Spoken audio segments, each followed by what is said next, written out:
আসসালামু আলাইকুম এভরিওয়ান। আমার নাম রিফাত তানহা অর্পা। আমার ফার্স্ট ইয়ার ডেন্টাল স্টুডেন্ট, বর্তমানে ওসমানীতে অধ্যয়নরত আছি।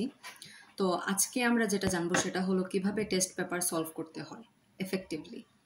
তো আচ্ছা, আমি যদি ফিজিক্সের একটা চ্যাপ্টারের কথা বলি, যে আধুনিক পদার্থবিজ্ঞান, এখন যদি এখানে আমি যদি একটা কোয়েশ্চেন করি যে যে ইথারের যে পার্টটা আছে মাইকেলসন মোল্ডির পরীক্ষা, এটা থেকে কি সিকিউ আসে, স্টুডেন্টরা কি বলবে? না আপু, আসে না।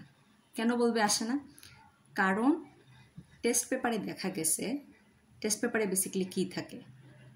Board question, college questions and then others. তো বোর্ড কোয়েশ্চেন্স যদি কেউ ভালো করে সলভ করে, সে নিশ্চয়ই অ্যানালাইসিস করছে যে মাইকেলসন মোল্ডির ইথার থেকে সিকিউ আসে না। আসে কি থেকে? দৈর্ঘ্য সংকোচন, কাল দীর্ঘায়ন। তো টেস্ট পেপারটা প্রথমে আমাদের বোঝা উচিত কেন দরকার? অ্যানালাইসিসের জন্য, একটা ভালো ধারণা পাওয়ার জন্য বোর্ডে কি আসে কি না। ঠিক আছে? তো এখন আসি বোর্ড টেস্ট পেপার কীভাবে সলভ করতে হবে। এজন্য আমরা যে কোনো একটা টেস্ট পেপার কিনতে পারি, বাট আমার সাজেশন থাকবে তোমরা এমন টেস্ট পেপার কিনো যেটা চ্যাপ্টার ওয়াইজ সাজানো। এখন টেস্ট পেপার আনলাম, ঠিক আছে? এখানে কিন্তু প্রথম তোমাদের যে কাজ হবে সেটা হলো বোর্ড সলভ করা, দেন ভালো রেপুটেটেড কলেজের কোয়েশ্চেন সলভ করা যদি টাইম থাকে, কিন্তু বোর্ড মাস্ট সলভ করতে হবে। এখন বোর্ড কি সব সলভ করতে হবে সেটা এখন বলি।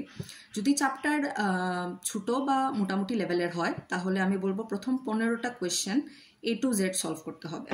কারণ প্রথম 15টা কোয়েশ্চেন সলভ করলে দেখা যাবে যখন তুমি 16 নাম্বার সিকিউতে যাবা বা 17 নাম্বার সিকিউতে যাবা, তখন দেখবা টপিক রিপিট পাচ্ছ। তার মানে কি, তুমি তুমি এই 15টা সিকিউর মাধ্যমে তুমি মোটামুটি একটা ধারণা নিয়ে নিতে পারতেছো যে এই চ্যাপ্টার থেকে কি আসে কি আসে না। ঠিক আছে? আর চ্যাপ্টার যদি বড় হয় তাহলে আমার সাজেশন থাকবে 20টা CQ A to Z solve করো। এখন আসি এমসিকিউর জন্য কি করবা। এমসিকিউর জন্য প্রথমে ফুল বোর্ড সলভ করতে হবে, দেন কলেজ সলভ করবা। কলেজটা যদি টাইম পাও, সিকিউ এমসিকিউর ক্ষেত্রে যদি টাইম পাও তারপর করবা, কিন্তু বোর্ড আগে সলভ করতে হবে। এখন বোর্ড সলভ করার ক্ষেত্রে যে বোর্ডে আসো সেই বোর্ডকে প্রাধান্য দিবা, কারণ প্রত্যেকটা বোর্ডের কিন্তু কোয়েশ্চেন দেওয়ার আলাদা একটা স্টাইল আছে। Dhaka board kind of easier, কিন্তু যদি আমি বলি আমি পার্সোনালি সিলেট বোর্ডের, তো আমাদেরটা মানে কি বলবো, অ্যাভারেজ টাইপ, মোটামুটি ভালোই স্ট্যান্ডার্ড। কিন্তু আবার যদি আমি চট্টগ্রাম বোর্ডের কথা বলি, ওটা কিন্তু ভালোই হার্ড। তো নিজের বোর্ড অনুযায়ী অ্যানালাইসিস করতে হবে, দেন ওভারঅল বোর্ড অনুযায়ী অ্যানালাইসিস করতে হবে। এবং যখন আমরা সিকিউ সলভ করব তখন আমাদের টপিকটা ক্যাচ করতে হবে।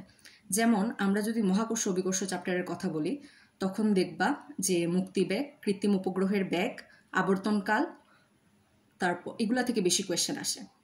এখন এটা আমি কেমনে জানলাম? কারণ আমি টেস্ট পেপার সলভ করছি। এখন টেস্ট পেপার সলভ করতে হলে আরেকটা যে জিনিস খেয়াল রাখতে হবে সেটা হলো টেস্ট পেপার সলভ করার পাশাপাশি আমাদের টপিকটা জানতে হবে, যে কোন টপিক থেকে আসছে সেই টপিকটা আবার বই থেকে পড়ে নিতে হবে, তাহলে আমাদের মার্কস ভালো আসার সম্ভাবনা বেশি। যেমন আমি যদি জৈব যৌগের কথা বলি, দেখবা ওইখানে কোয়েশ্চেন আসে লুকাস বিকারক, তারপর এমিন। এখন যখন তুমি টপিক সিলেক্ট করলা তখন দেখবা কিছু টপিক আসে যেটা বেশি রিপিট হয়, কিছু টপিক আসে যেটা কম রিপিট হয়। তো যেটা বেশি রিপিট হয় সেটা বেশি গুরুত্ব দিয়ে পড়বা টেস্ট পেপার থেকে অ্যান্ড মেইন বই থেকে। তাহলে কি হবে, তোমার ওভারঅল একটা ভালো ধারণা হবে, তুমি বোর্ডে ভালো করে অ্যান্সার দিয়ে আসতে পারবা।